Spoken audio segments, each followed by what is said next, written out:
Hi, it's Grammy from Grammy and Grandpa Read, and today I have a book for you called Aunt Isabel Tells a Good One by Katie Duke. To Sydney.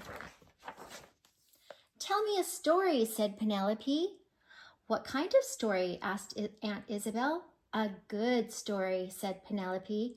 All right, said Aunt Isabel. A good story is the hardest kind to tell, though. You must put it together carefully with just the right ingredients. Let's start by giving it a when and a where. When does this story begin? Long, long ago, said Penelope. And where does it begin? Asked Aunt Isabel. Think of a place where exciting things happen. A cave, said Penelope. Long, long ago, whispered Aunt Isabel, there was a deep, dark cave in a gloomy forest where nobody lived except creatures who loved night and darkness and hid from the light. That's too scary, squeaked Penelope. Well, put something cheerful into our story too, then, said Aunt Isabel. Think of a who.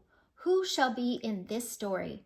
How about a handsome prince named Augustus, who lives on a sunny hill high above the gloomy forest? In a big castle, Penelope added. Certainly, in a castle with his mother and father, the king and queen. Aunt Isabel agreed. Prince Augustus is kind as he is good-looking. He likes to have picnics in the garden and is always happy to share his sandwiches. I like this prince, said Penelope. Me too, said Aunt Isabel. Now let's add someone else, someone talented and charming. Shall we name this darling animal Penelope?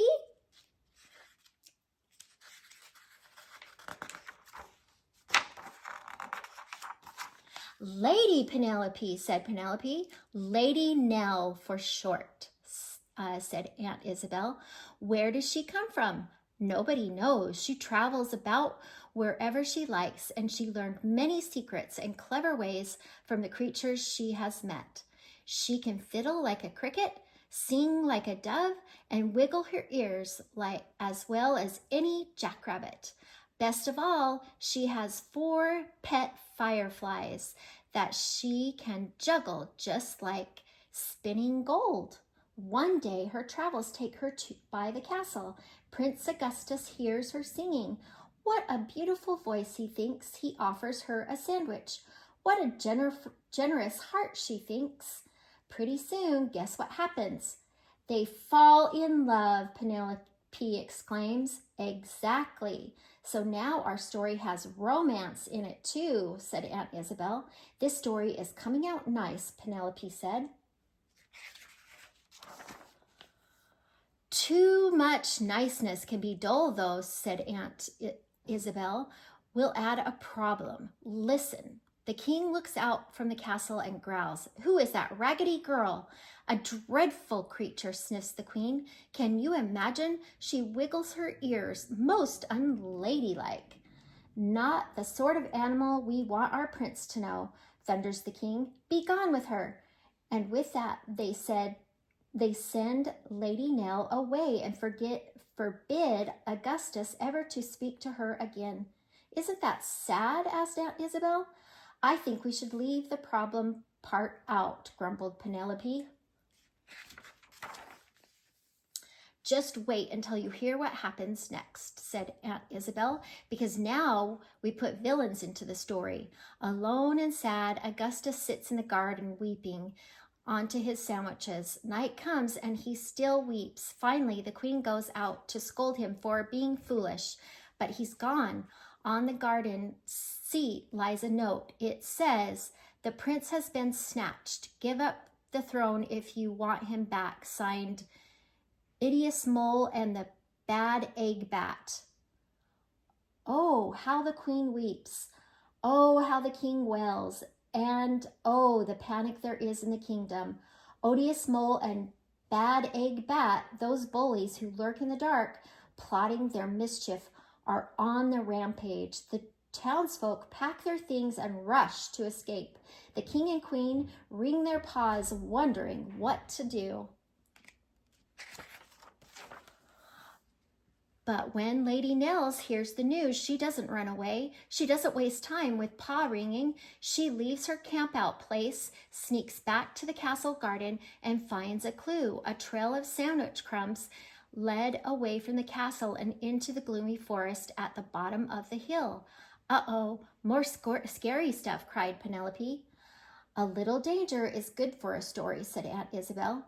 Lady Nell follows the trail farther and farther into the forest.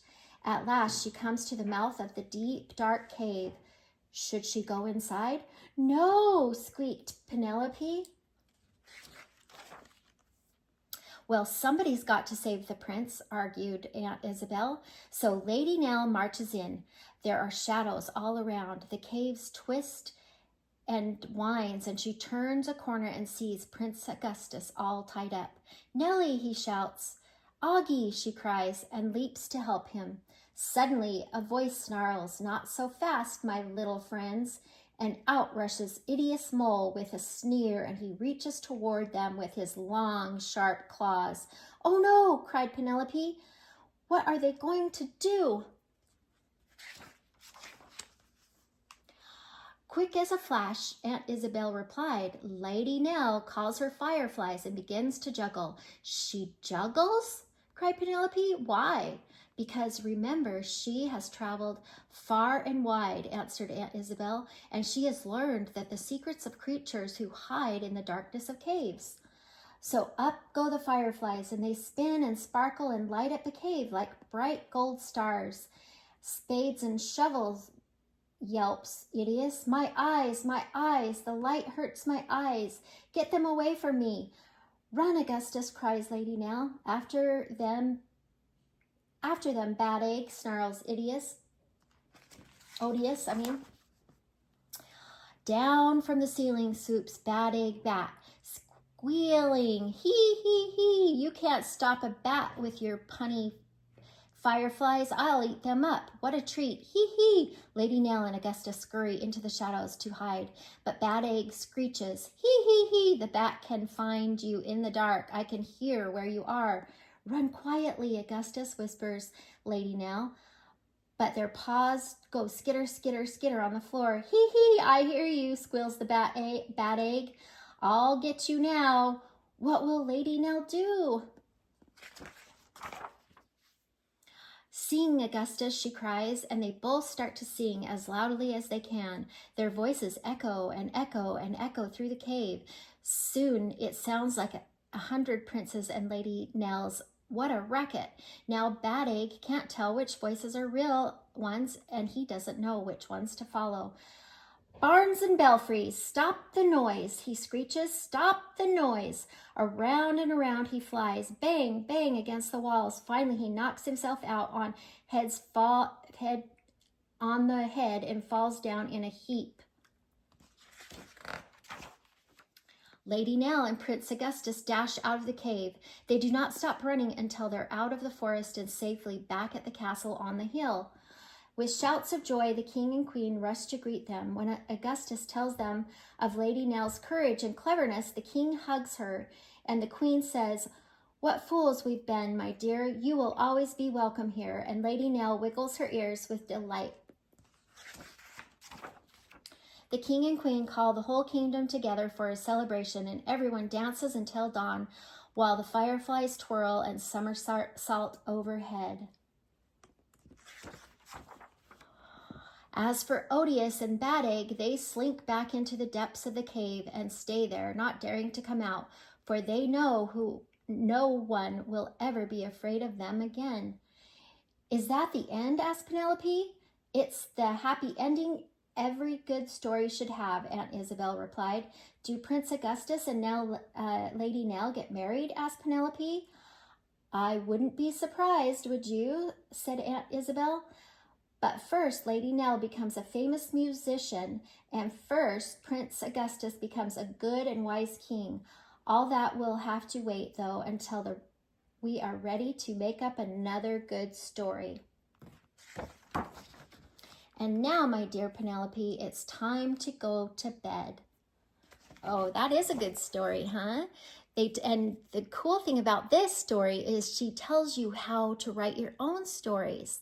Like you have to have the who and the where and the when, and you want to have a villain and a problem, and then you solve the problem.